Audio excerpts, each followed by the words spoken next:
Hello, this is this is Freethought Forum, a program by the Atheist Society of Knoxville and the Rationalists of East Tennessee. I am Ben Snyder. And I am Rachel Sheldon, and we want you to know that if you don't believe in God, you are not alone. Right here in East Tennessee, you can find free-thinking atheists and agnostics. This is a show for them and people curious about living a life free of supernatural beliefs.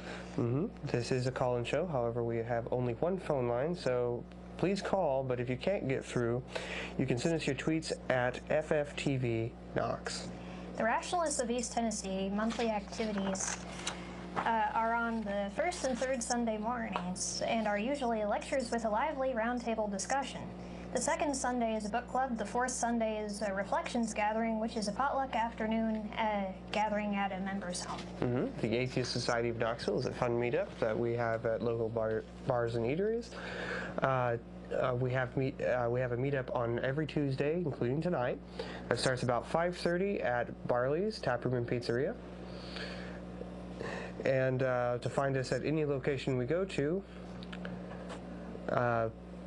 look for our copy of The God Delusion. And today is February 19th, 2013, and we'll be talking about the history and danger of dogma. Yes. But first, in the news. Several news items today. Would you like to start, or you want me?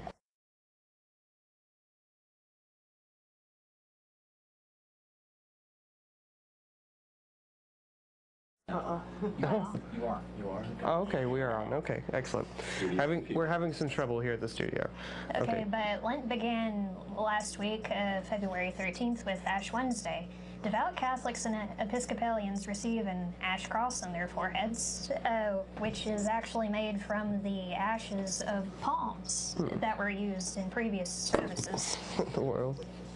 But something new, because obviously religion evolves. Washington, D.C. Episcopalian Bishop Marianne Edgar Buddy has tried to make it easier for commuters by offering ashes to go at a D.C. Metro subway stop.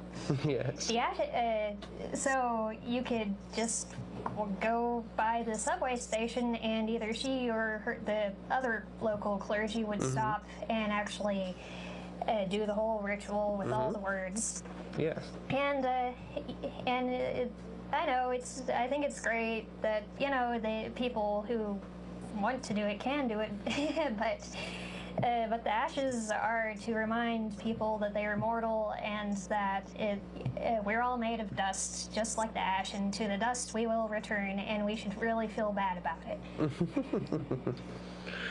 it. Also, today is Nicholas Copernicus's 540th birthday, and he's the one who finally convinced the world, mostly, that the sun is the center of the solar system, because the Catholic Church and also later Martin Luther and John Calvin, some of the leading founders of Protestantism, they actually tried to keep Copernicus's findings from being made public because they were heretical and against the Bible. Of course, nowadays, everybody accepts that the sun is the center of the solar system and the Earth revolves around the sun. And that it isn't in conflict with their religious beliefs. But actually, Copernicus, they forced him to revise and update his paper so he could live a normal life.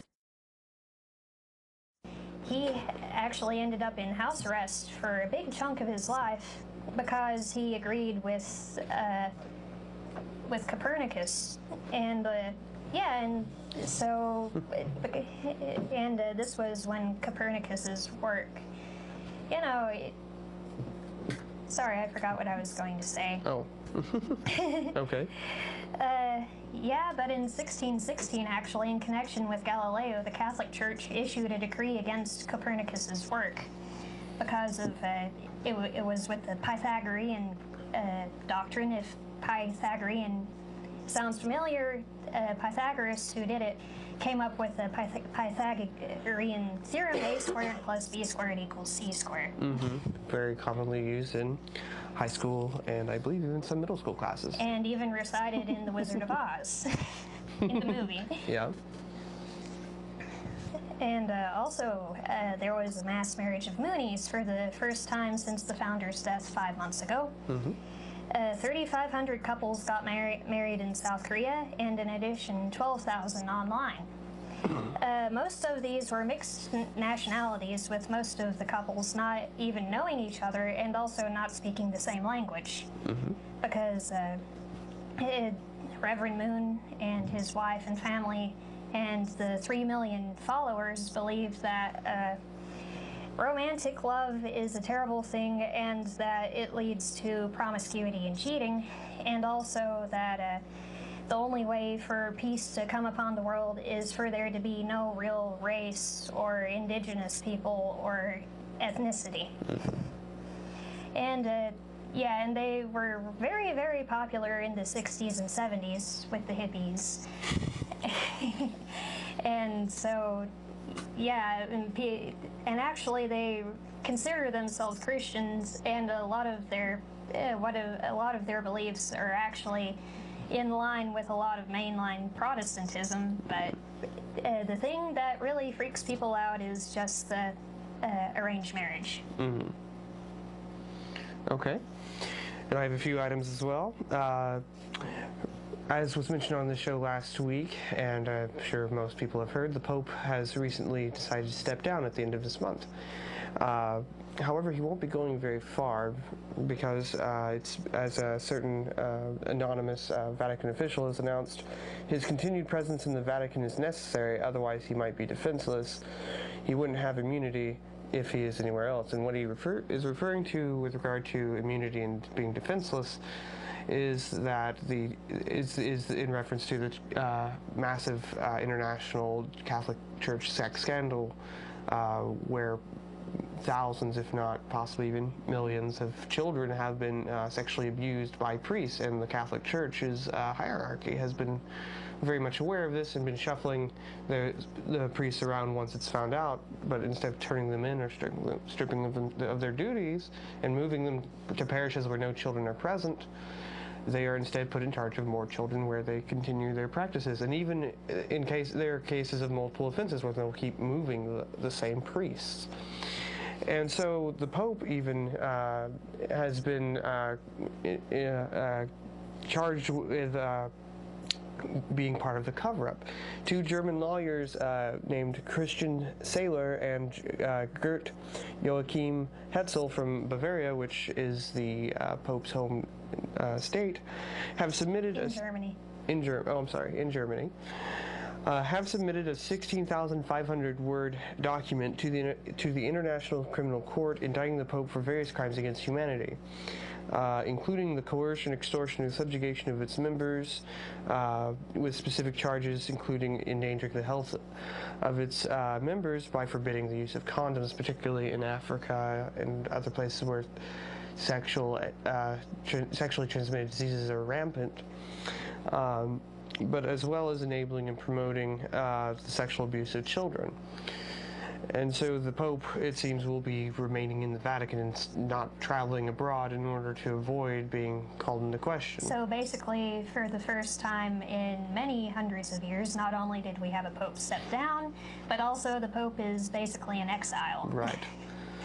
Because apparently being within the Vatican makes one immune to lawsuits. I know that is the case for America because our former President, George W. Bush, was asked by the Vatican to sign into our laws and such that we as Americans cannot sue the Vatican over things such as the sex abuse scandal, and I suppose any other reason that we might sue them for.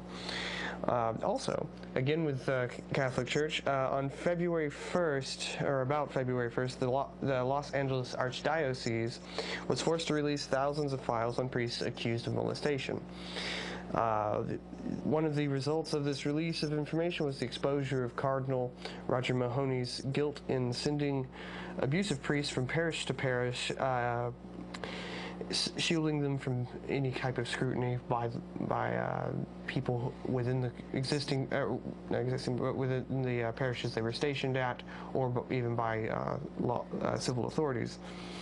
Mahoney has not responded well to the backlash of anger he's received over his actions, taking the holier-than-thou position that his angry critics require him to ask God to forgive them for their anger at his crimes.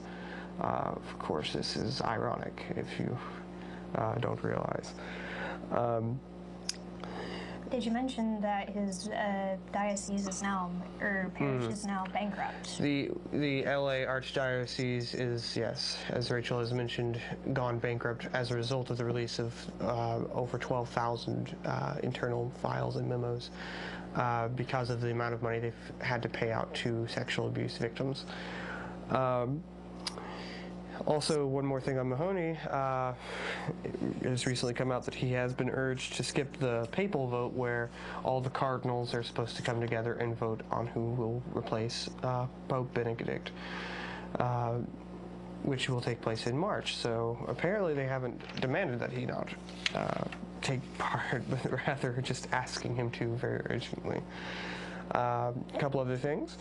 Scientology is facing a very strong legal challenge by former high-level members Luis Garcia and his wife, I believe it's pronounced Rocio, over not refunding them as demanded by the Supreme Court ruling that gave Scientology its religion status. Within that ruling, the Supreme Court decreed that should any member of Scientology wish to have a refund of the money they donate, the Church of Scientology has to repay them. And the church has not been willing to repay Mr. and Mrs. Garcia, who claim they have donated about $420,000. This is very ironic, I think, since the Church of Scientology is well known for suing people over what they consider to be defamation of character of their institution and such. Well, but they're also very well known for blackballing former members. They will Threats, actually go. Violence. They will actually go to people that manage to escape and picket outside their houses. They will call their places of business. They will call their bosses, saying what a terrible person they are in an effort to just basically smear them, cut off this person from society again. Yes, make them dependent again and hopefully get them back. And also, a book just recently came out about that. Named, it's titled Going Clear, Scientology, Hollywood, and the Prison of Belief by Lawrence Wright. Yeah, but also I believe in the past year a book has come out about a former founding Scientology member who was raised male and Jewish, became a Scientologist, and then left and is actually transgendered and now is back to being a Jewish woman. Which, and of course the Church of Scientology is, saying that everything that she says now is, a complete lie, but, it's just one of those funny stories about, oh wow, what a wild life to lead. Yes, and Lawrence Wright's book about Scientology, he talks about how the church actually has places where he says that people have testified that they have been imprisoned there and that there are people imprisoned there that are not allowed to leave by the church officials. Although on some level they are also indoctrinated in such a way to believe that they need to be in prison and that they would not wish to leave, which is highly disturbing. Very cold. Well, yeah, it's just another example of dogma. Where you're so forced to you think that it's completely okay to have these horrific things done to you, like there is this case of this woman in Louisiana whose eyes were actually gouged out by her sister because they were both worshippers of hoodoo, or commonly known as voodoo, and they thought that one of the sisters had demons in her, so her sister obliged her by gouging out her eyes, and this poor woman, she actually didn't want charged against, or she didn't want charges filed against her sister for doing this. I mean, this is what Dogma can do. I mean, no, it's okay, I had demons in me, it's completely fine that I'm blind now. We'll go ahead and jump into our topic then. But yes, Dogma is, as we tell you, it's something you should be aware of, and you should be wary of. And I think beware of anything that demands you don't take a critical approach to it. I mean, if it's really a good thing, it shouldn't have anything to fear by being examined. Dogma, by the way, are particular opinions that are held to be above scrutiny and to be considered infallible and immutable. And it's mostly tied to religious institutions and cults, because that's usually where you find places with such rigid lines of thinking that's so structured. Dogma can be comfortable for people. One of the things that attracts people to it, you don't have to think very hard. You don't have to think very hard, and you don't have to worry about those questions. At least you think you don't, because you believe you already have the answers, the immutable and changing answers. And actually, the origin of it, the etymology of the word dogma means to know. And so these are the, this is dogma, nothing you can say or do will change it. And it's been going on for, all these thousands of years. And the earliest example I could find of, where society really suffered from dogma was actually in ancient Egypt. With the pharaoh Akhenaten. If you don't know who he was, I believe he was recently confirmed to be the father of King Tut. He completely changed Egyptian culture by saying, no, you can't worship all these other gods. He's technically not a monotheist, but it was the first record of any really monotheistic religion. But because he cut off funding to all these other temples and gods, actually the Egyptian society pretty much collapsed. There was famine, a lot of people went hungry. And because the temples were, and the rituals involved in the temples were a large part of their economics. And actually the temples actually owned a lot of the land that the peasants lived on, and the temples helped pay for the food and everything that the people, raised, and the temples were actually, in a lot of cases, the centers of towns. It's what the economy depended on. And of course, as soon as Akhenaten died, all the people revolted again, and his son, King Tutankhamun, he was just 9 years old and was forced to go back to everything. But that's a really old example of dogma. We control what you do. We don't care what harm comes from this. Right. It's just that this thing must be true no matter what. And by the way, just a quick mention, if you're just tuning in, or in case you missed it earlier, this is a call-in show, and we invite you to call us and talk with us about anything you'd like, including our subject today, which is dogma. And I think something a whole lot more recent is the dogma about the Catholic Church, about how, about AIDS and STD prevention, and how condoms are evil no matter what, and which is horrible because, AIDS is still wiping out people just like it was 20 years ago. And also a new strain of antibiotic-resistant syphilis is popping up. Right. And so if you think that it's wrong, who's going, you might, whether or not you sleep around, you're still at risk. Yes. We have a caller. Hello, caller. Could we get a name or nickname, please? Good looking. Good looking. Hey, good looking. All right, I'll probably just call you either good or looking. Go ahead. Do you have a question or comment for us? Well, you call me caller. That'd work out pretty well. I think I know who you're talking to. You mentioned monotheist a minute ago, and that about Akhenaten was maybe not monotheist? Well, it's a little bit complicated because he did let certain cults go on. he wiped out most of them, but he kept just a few that benefited him. Right. So, however you want to take that. Well, it brought up. I was wondering what is monotheism. Do we have any monotheist religions today? I'm just curious.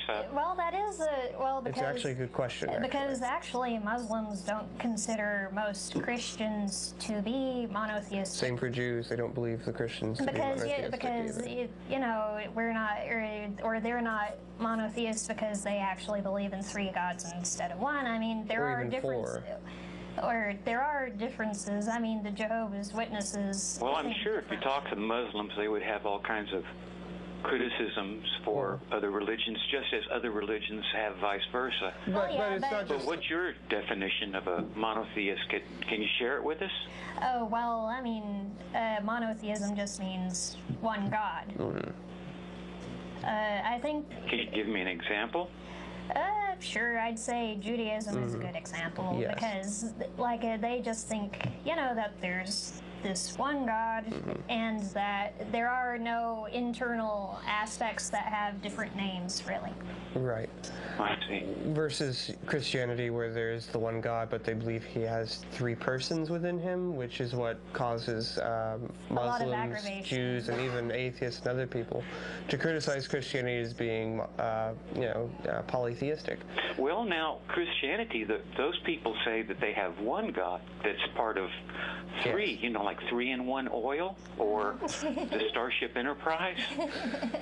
Well, but the thing is that, when you look back, for example, at the time of the Greeks, in the same way that Christians argue that their God is monotheistic, the Greeks, in that sense, could have possibly even argued that they believed in monotheism, even though they had this wide range of gods and deities, because a lot of Greek certain philosophers, I'm sort of asking what y'all think. Well, I know, but it's important. But it's important to look at history in order to figure out what is or is not monotheism. But I'm saying when you look at the Greeks, a lot of them believed that there was the 1 God, the main God, the Uber God, and that the smaller gods were just little parts of him or aspects. Right, and it's the same case also, I think, kind of with Hinduism, where they believe all the different gods that different people worship faces of 1 of the same God, and actually sort of the same thing with Buddhism too, although there are atheistic Buddhists. So it's hard to draw a distinct line in this case. Is it polytheistic? Is it monotheistic? And in a lot of cases, or what do you go by? Do you go from your opinion, or do you go from the worshipper's point of view? Right, because, the point of bringing up, that particular Greek position and Hinduism is to compare it to Christianity, where you have kind of the same thing, where they believe there's this God, and he manifests himself in 3 ways. So whether it's 3 or 300? Right, and I mean, and actually early Christianity, there were many different forms of Christianity in the very early days, and even some of them believed in like hundreds of gods within their particular belief system. I believe these are the Gnostics. I was sort of ruling out the hundreds of gods people, because mono means 1 or right. Or something. I'd say the closest you're going to get to a monotheistic religion today would be Judaism, because Judaism doesn't have this whole 3 persons in 1. Or some stricter versions of okay. That was the answer I was going for. Sure. Judaism would be an example of monotheism. Well, sure. And I think a lot of stricter versions of Islam are too, although, of course, there are local variants in, say, Indonesia or other places where it gets mixed in with the local culture. Uh-huh. Mm-hmm. Well, can Judaism be really monotheistic if they've got angels and seraphim and cherubim and devils and other immortal godlike creatures? Well, they're not godlike because of the level of power bestowed upon them and knowledge. Angels and such do not have that. For example, as I mentioned before, Christianity can sometimes be criticized as having if you don't count the Trinity 2 gods, or even if you count the Trinity 4 gods, because Satan is argued to be powerful enough to rival God, and that God can't quite beat him yet for some reason. That's more of a criticism from outside than, a position from within. But because Satan is usually given, a whole bunch of knowledge of our internal emotions and thoughts, which is something God kind of has. But if you're going a lot of power to manipulate. So you're basically saying that Judaism is probably a good example of monotheism, and our Southern Baptist friends are polytheists?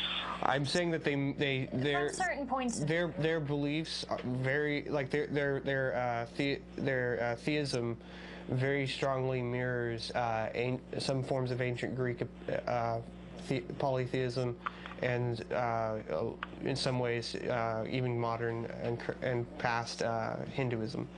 But which are considered polytheistic. But in most religions, there isn't just one supernatural power, and then humans. There's most religions with any sort of age have some sort of levels in between that are left over from. I don't mean to be taking up so much of your time. No, I thought it was a quick answer, but apparently it's not. Well, Judaism certainly would count, because angels and demons are not considered gods, have not been historically considered, and still aren't today. Although they are remnants of, say, leftover religions. When you look at the Greeks, for example, they had the opinion that there were all these different levels in the hierarchy. There is God, hero, and then like the angels and so forth, messengers that were spiritual beings but were not gods, not human heroes and such. As a result, there was this level that was gods, a sub-god, and different levels of gods. Okay, let me ask you again. What about deism? Would you say that either deism or Judaism is more monotheistic? I would say Judaism. I would say it's more monotheistic than deism? I would say that deism would be, because there's a clear-cut, here is the non-supernatural, here is the supernatural, no middling, because, because most Christians believe in angels. Okay, so you agree that, Rachel agrees that deists are monotheists more than Jews, and I disagree. And Ben disagrees. Unless okay, I disagree. It up for me. So I disagree because deism to me is not defined as much as Judaism. Judaism is clearly defined, like they say this is God, and et cetera, et cetera, et cetera. They have a set thing. But so does Islam. But yes, but doesn't Judaism is more defined than deism? I believe so. Deism to me is this very vague notion of a God that we can't access. Usually can't access. Vague notion? Yes. Now you're hurting my feelings. Yes, well, I'm sorry, I'm not trying to hurt your feelings, but I mean, just from my perspective. I was a joke. Okay, well, that's fine. Ben, it was a joke. I'm accepting Anyway, I appreciate your sharing your opinion with me. I'm going to get off here and let some other folks call in. And I'd particularly like to know from our Southern Baptist friends how they are monotheists when you seem to indicate they're not. Sure. Okay, thanks a lot for taking my call. Hope to see you at Barley's. Thank you. Bye-bye. Take care. All right. But I think almost every religion, it has these, levels of supernatural ability. A lot of Jews, unless they're really secular Reform Jews, do think that there are demons, do think there are angels. The same thing with Islam, the same thing with, I don't know, animism, pretty much anything you want. There are these different levels, and so, but usually there's, this one God-like level, but there's lots of in between it seems, for most of history. Right. So, yeah. Okay, but, so we were talking about Dogma. That's today's topic. Feel free to call in, even if, you don't have a question about Dogma. But we'll go ahead and take our mid-program break. In case you're just tuning in, this is Freethought Forum, a program by the Atheist Society of Knoxville and the Rationalists of East Tennessee. Freethought Forum is funded jointly by them and by individual contributions. Shows are live most every Tuesday from 5 to 6 p.m. Eastern on Community Access Television. You can also see us streaming online outside the Knoxville area. All you have to do is go to ctvknox.org. This is a call-in show, and we are live today, December 19th. Oh, we got the wrong date written in this. No. And viewers can call in now to the number February 19th. on the screen, or tweet them to us at FFTVKnox. Mm-hmm. The Atheist Society of Knoxville, or ASK, is a fun meetup. ASK's purpose is to supply a venue for community, camaraderie, and outreach to atheists, agnostics, freethinkers, and other like-minded persons in the East Tennessee area. The Rationalists of East Tennessee has Sunday activities involving lively presentations and discussion of subjects topical and timeless. Once a month, we get together for a book club. You need not have read the book to attend, but of course it helps. Mm-hmm. Both the Atheist Society of Knoxville and the Rationalists of East Tennessee help provide a social outlet for those who do not believe in God, and to let you know that you are not alone.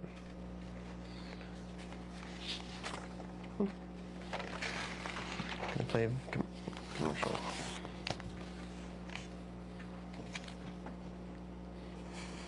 Concerned about religious leaders and organizations imposing their values and rules on your body, your family, and the rest of our society? Well, take comfort in the fact that you're not alone. The Rationalists of East Tennessee meets weekly for fellowship and provides a forum for people who support skeptical thinking and rational discussion of these and other issues. To find out more information or to find out about our next meeting, visit us on the web at www.rationalist.org. If you live in or around the Knoxville area and are questioning your religious beliefs or simply believe in one less God than everyone else, well, you're not alone. The Atheist Society of Knoxville is a fun and friendly group of people just like you that meets twice a week at a bar or restaurant. We meet every Tuesday night following the show at Barley's Tap Room and Pizzeria for happy hour. You'll find our group either inside or on the patio. Look for Richard Dawkins' silver-jacketed book, The God Delusion, standing upright on the table. On Fridays, we meet at Agave Azul or the Beard and Beer Market. But if you plan to preach, proselytize, provoke, or punch, please don't. We all question what we believe at one point in our lives. If this is the time for you, come join us for food, drink, conversation, and fun. All right, welcome back. If you're just tuning in, this is Freethought Forum, and this is a call-in show, so please call in and chat with us. Today we're talking about Dogma. Yes, and I think a good example of modern-day dogma are young Earth creationists. Oh, yes. And how, you know, in one example of dogma, or sign of dogma is no matter what facts are brought, the dogma somehow has to be accommodated no matter what the truth is. And these people, they perform these, intellectual gymnastics, trying to prove that, what they're saying is right. Yes, and, I'm sorry, we have a caller. Hello, caller. Can we get a name or nickname? Hey, this is Faithless Forrest. Hey, Forrest. With you guys there today. But I was calling in because I had a few points I'd like to make about the show. Okay.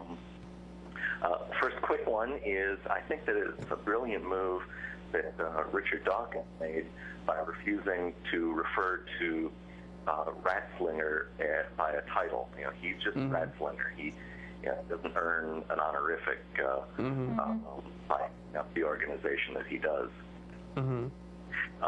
The other thing that I wanted to kind of do is react a little to the previous caller's question about monotheism. Sure. And I think that there's a fundamental problem monotheism has that often its adherents just don't fess up to. And that if you've got only one God, you have the problem then of whence evil. I've often asked, the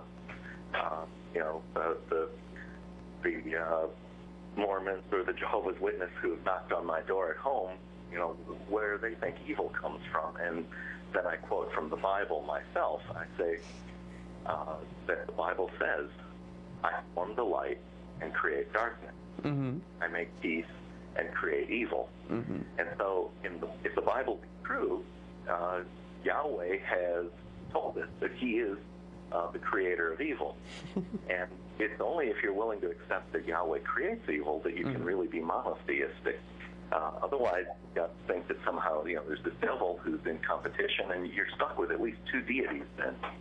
Well, actually, I got good example last week of, how Christians do this. I was in the unfortunate position of hearing a preaching last week, but the preacher brought up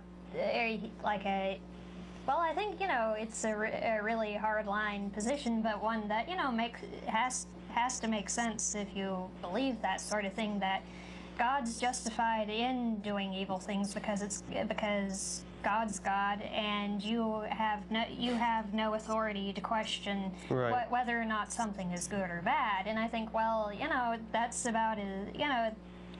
I think that that really solves a lot of people's problems if they believe it. But at the same time, that's really horrifying. Yeah. Well, it's like in the Bible also, you'll find in the book of Deuteronomy portions where Yahweh is threatening evil upon people for disobeying him, and makes it clear that he actually takes just as much pleasure in destroying his people. He's referring to the Israelites, or destroying them and punishing them as much as he does in profiting them and multiplying them. Because he has the right, or whether God's a God.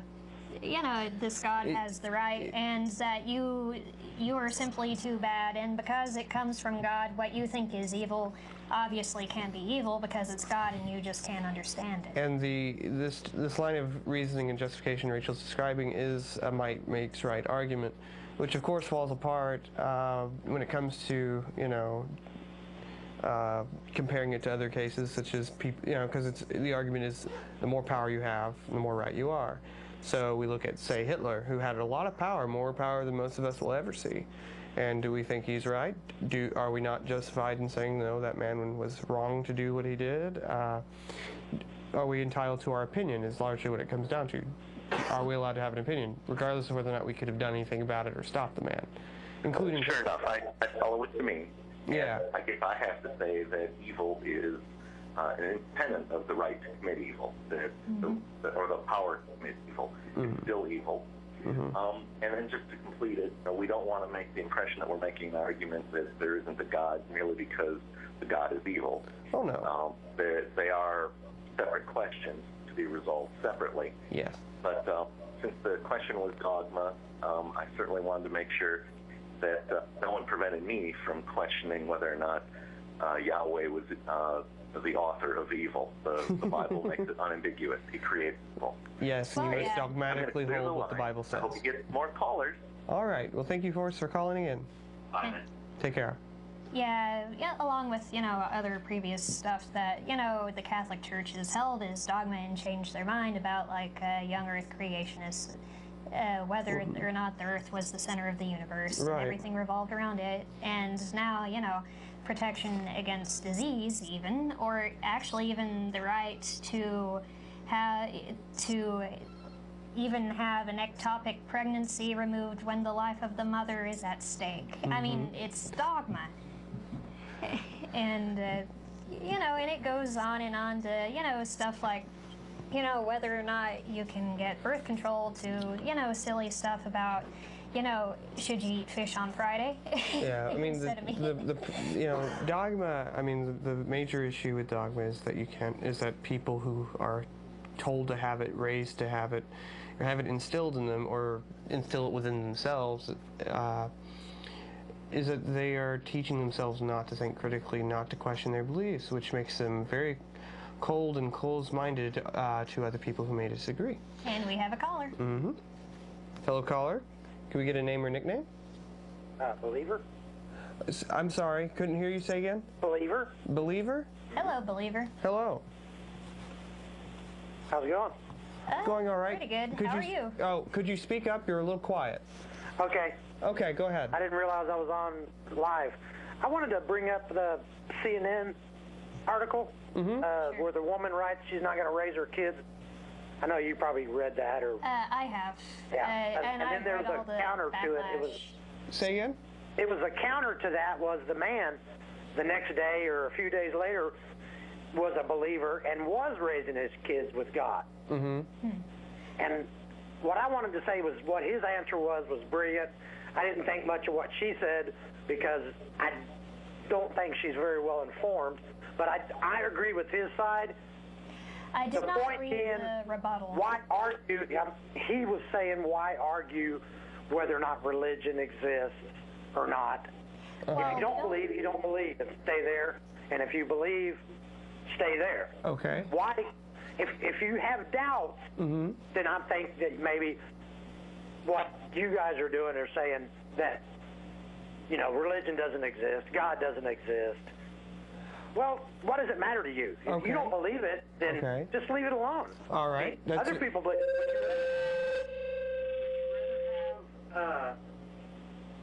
Instead of having the church on the corner, would you rather have, say, a mosque on your corner? Do you think that's even? Well, okay. Well, I don't see people Muslims. acting in Baptist churches and then, terrorists coming out of Baptist churches or Methodist all right. do in mosques. All right. Mosques. I accept. Not saying that all people are Believer? bad, they're coming out of that. But you tell me what the difference you would rather have, either or. And instead of doing like the other callers, holding up all your time, I'm hanging up and I will listen. Okay, but you're welcome to stay on the line, but I guess you're off. You're welcome to call back and chat with us more. We usually do enjoy having our callers on the line to interact with further. But, okay, so let's make sure we got what he said.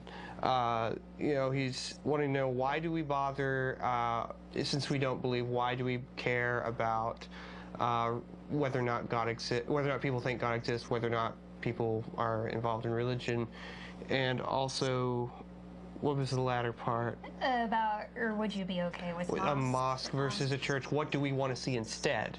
You know what I'd like to see? I'd like to see hospitals. I'd like to see schools. I'd like to, see libraries. museums. I'd like to see something that I think is more beneficial to than a society. church or a mosque. Or say, let's have more soup kitchens. Let's have more housing for the homeless. Let's have. I think because the churches aren't exactly housing for homeless. Yeah, and actually there was a church not very long ago that actually got rid of its soup kitchen because it attracted poor people. Yeah, that's gotten a lot of attention on the internet. Quite a few things I wanted to address, though. For one thing, one of the things you seem to misunderstand about what we're talking about is we're not questioning whether or not religion exists. We know religion exists. We question whether or not the claims of religious people are true, and we don't believe that a lot of them are. And I'm totally okay with people that practice their religion. I understand that a lot. People have that right. Yeah, the problem is I would not mind ignoring their religion if it did not infringe upon our lives. If it didn't, I'm okay with it as long as it ignores me. But there's a lot of cases where if I have kids, then my kids will have their beliefs infringed upon by, say, I don't know, a biology teacher who thinks their Earth is only 6,000 years old. And it's important to note also, we would not want atheist churches moving in and preaching that people shouldn't believe in God, just preaching it. We don't want that. We don't want people to have to be forced to listen to us. We're not big on proselytizing. We don't even, a lot of parents who are atheists don't even want to force their kids to think there's no God. They're open to letting their children grow up and explore it themselves, come to their own conclusions, which I think is great. Sometimes they become Christians, Muslims, or whatever, and that's fine. I mean, that's I think letting them be their own person. One other thing I also want to quickly mention, because we may have another caller, and if we do, I want to make sure to get to this, is that our former caller tried saying that you don't see terrorists coming out of Baptist churches. Actually, you do. Where do Timothy McVeigh came Timothy from? McVeigh. We also have the abortion clinic bombings. We also have over in Europe, most terrorist attacks since September 11th have not been committed by Muslims, but rather white Christians who, for political reasons or whatever, have gone out and killed people or blown things up. I mean, it's not just a Muslim problem. Muslims get focused on mostly because of the whole 9/11 They're the thing. others. But we have a caller. So, hello, caller. Can we have a name or nickname? My name is Pam. Hi, Pam. Hello. You have a question, comments? What do you got? Yes, I just wanted to know what prompted you all to become atheists. Okay. Well, I don't know. It's not like I sat down and decided I hated God one day, if that's what you think. Oh. It's just that, I don't know, I really like science. I read a lot. I like to think that my beliefs, or I want to be, open and honest with myself. And one day, actually, when I was dissatisfied in church, I tried going to other churches, hoping to hear God's voice, to feel God. And, I thought that something was wrong with me for not doing that because I tried so hard. I was raised, a Christian. I come from Christian parents. Two of my grandparents are actually missionaries. I was flooded with it, but I just couldn't find what I was looking for, and I tried so hard, and after trying different churches, I tried different religions until finally I realized that, maybe it's not me that's the problem, and if it is, then, maybe if there is a God, he'll call to me. And so, right now I'm just trying to be the best person and trying to, do what I can to help people. For me, I was a Christian. I used to believe very strongly. I went to Johnson Bible College. I went to youth retreats in Gatlinburg, TCTC, Tennessee Christian Teen Convention, many years. I went to Christian summer camp, went to church Sunday morning, Sunday evening, Wednesday night. We played Bible games at home, including Bible trivia. My parents made sure my brother and I were raised to be very Christian, and they still are very Christian, my parents are. And I wound up becoming an atheist as a result of talking to an atheist. I wanted to know why she didn't believe in what I believe. And she pointed out some problems I'd not considered before, and so I started looking into it and asking other Christians, first of all, questions about, well, what about this, and I kept finding more and more issues, more and more problems, no satisfying answers, and I wound up coming to the conclusion that it just didn't make sense. And the more I learned and gained actual knowledge about the Bible and the history of Christianity, the less I believed Christianity, and I later then didn't see any reason to believe in God either, because I looked at whether or not there was evidence for a God to exist, and I didn't see it. Does that answer your question, Pam? I guess sort of, kind of, because I'm listening to you, and it sounds like to me if you didn't see it or you didn't have any evidence, you had no thought of theory to whether or not it existed, right? Well, I do like to have proof for stuff. I mean, I'm a very logical person. But I think the big thing is I tried for a very long time, and I shed a lot of blood and tears over it. And if you're, I feel good for people that are happy with, believing in God. I mean, if you're a Christian or another religious person, you have an instant community to belong to, so you have opportunities to socialize, and and I do think that there are churches that do good things, like feed the hungry, feed the poor, take care of the poor, and all that. Also, on most anything else, if you're asked whether or not it exists, proof is generally expected to prove that it exists, to show, yes, there is reason to believe this happened or this exists. God usually gets exempted from that for some reason. That's one of the things that really concerned me when I was deconverting from Christianity, was I was realizing that this is the one area people like to avoid talking about proof, because there apparently doesn't seem to be any that they could share with me or show me or tell me how to find. Also, got a question for you, caller. Why did you decide to believe in God, if you do, and how old were you when that happened for you, Pam? Well, I'm a Christian, and I had no shadow of doubt that He did exist. I think, majority of when they first learned about God, they learned it through a song, just like you learned the alphabet, right? And it was Jesus plus you, this I know. And I read the Bible quite a bit, and it's understandable to me, but everybody understands it in their own way. And I need proof to know that he exists.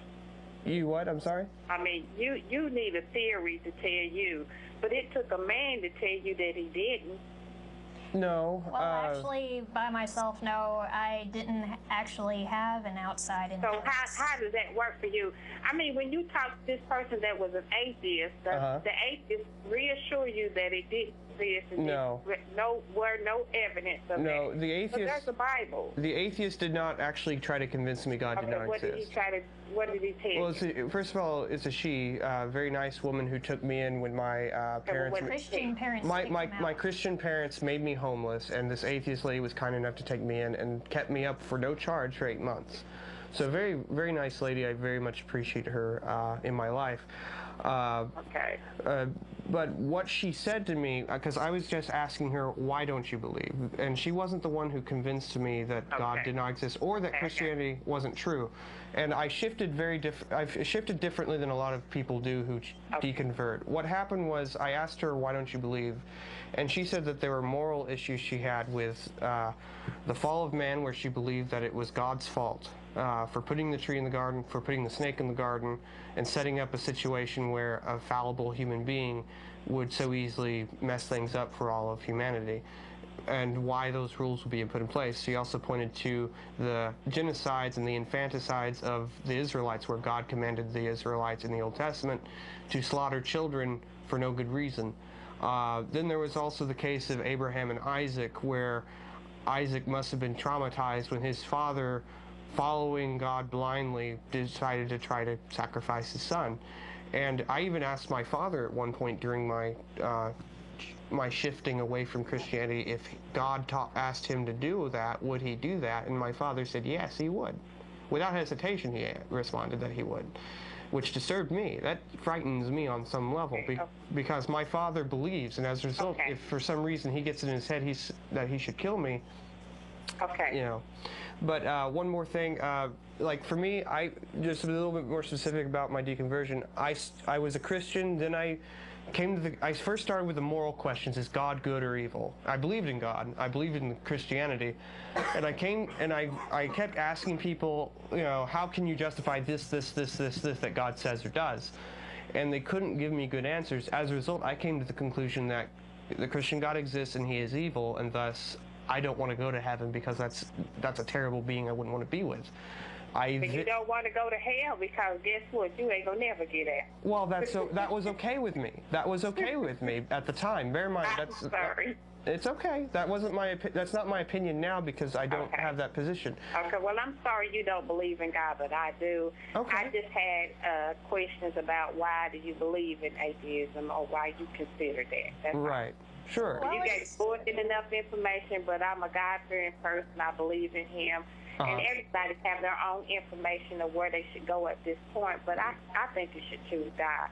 Whether you believe or not, if you get the better understanding of how He exists and why He exists, then maybe something in your life will change you. You may think about it differently. Well, for me, like I said, I used to really believe, and I used to really, I actually tried talking to God. I treated Him like a father. My father worked a lot, and so I didn't have him around as much, and my father's not a very emotional man. So at nights, if I was crying, if something had upset me, I would cry out to God as Abba, Abba, which is, I believe, Greek for father. If not, I believe it's Greek. I could be wrong. It could be Hebrew. I can't remember, honestly. But I just knew it was a term for father that was tied to Christianity. And so, I mean, I had a real deep attempt to worship God through singing at night in my room or anything. I really sought that relationship, but there was never any reciprocation. God never spoke to me, never touched me, nothing like that. Okay. I never had that experience that confirmed, yes, God is real. I believed in Him, but I had never been taught, I had never been offered the idea, well, maybe He doesn't exist. And I considered that myself. I went out and I read I read a lot of books, and I continue to read books by Christians who argue in favor of God's existence, and by atheists and such who argue against God's existence. And between the two, and I follow the debates online where I can watch them debate and such, I have to say, every Christian apologist, because apologist, in case you don't know, is the term for people who defend something, they tend to either be ignorant of certain facts or ways of reasoning and logic and such, or science. Well, have you ever tried reading it for yourself? The Bible? And understanding it for yourself? Yes. I read it the entire way through. Yes. Yeah, well, I mean, don't read it halfway through. You have to read it. I read it. We read it the whole. Like when you read it in the book, you have to read it and understand it. Well, we read it. We read it, and we read the whole Bible. We both did, and to us, we understood it. When I read in Deuteronomy 22, where God commands that if a woman is raped, she is forced to marry her rapist, I understand that. When I read, why are you digging out things like that? Because people ignore them. Because people don't get taught that. Same thing, and we condone it, correct? I point out something like that because you're not going to hear that in a sermon or probably any lesson you're going to have all my years. Why would you want to hear something that's damning like that? Because it's a terrible thing people don't realize about the God described in the Bible, that He commanded them. Of course it's the Bible, but you're willing to hear it from television. You're willing to hear it from someone who really has no knowledge of the Bible. No, I didn't hear this from someone. I didn't hear this from someone without knowledge. Okay. I heard this. I'm not going to argue with you. I heard this from Bible scholars. I truly believe that there's no God. I believe in them. I think you should too. Well, I don't believe, and I've not been offered any good reason to, and as a result, I cannot believe in God. Well, I'll pray for you too. Okay. All right. Well, thank you we appreciate your calling. I got to move on. Thank you. Thank you for calling. I do appreciate it. So. Well, I think it's not that I think one big misconception is we aren't. A lot of people think that we're willingly, turning away from something that we're feeling, and it's not that. It's just we really don't feel it. It's not there. Yeah. And and yes, something excellent, Pam, if you're still watching, you said an excellent point that I agree with, where you said when everyone reads the Bible, they have their own understanding. Yes, I like what one of the top scholars of the New Testament, who is himself an agnostic, a non-believer, he said that the Bible is like a crystal ball that you can peer into it, and for us, we just see a ball. And we can understand that ball, we know what it is. For other people who believe in psychics and such, they may peer into it and see something totally different. But we have a caller. Hello, caller. We have 2 minutes left. Can we get a name, nickname, and question or comment? This is more handsomer. Sorry? This is more handsomer. More handsome than the previous handsome guy. Than the previous good-looking guy. Okay. I know that there's not very much time left. I just wanted to quickly call in and agree with basically wanting to be independent of religion as an atheist. Like, I respect other people's right to have their religion and that they can practice it themselves. And the problem, which you mentioned earlier, was that it affects us in our lives. For example, blocks on embryonic stem cell research, outlawing abortion, and morning after pills, like the big outlawing those, outlawing alcohol, like if you go to drugs. Kroger's, you can't get condoms easily. They're actually locked behind a glass pane. Yeah. Liquor stores are closed on Sundays. That's a drag. You can't get it in most mostly grocery stores. tax havens. Like Michelle Bachman's husband runs a Pray the Gay Away foundation, which is entirely tax-free. And that's a religious thing that is tax-free, and atheists don't really have the equivalent of that. Right. Well, and, caller, the previous caller, I was just going to say, very insulted that we don't believe in what he believes. The thing is, this show is not proselytizing. Yeah. Because you are here to talk, and people come to you. Right. Not coming to their doorstop. Right. Well, caller, we've got to let you go because we got to close. We've got 30 seconds left. Absolutely. Take care. All right. Thank you for calling, and please come to Barley's. Take care. All right. It is time to start wrapping things up. Get out your pen and paper. This has been Freethought Forum, a program by the Atheist Society of Knoxville and the Rationalists of East Tennessee.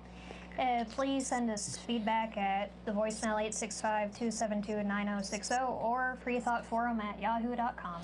You can see the show on Tuesdays from 5 to 6 p.m. Eastern Time at this Knoxville station. Bye. Yeah, and we're gone. Okay. Bye.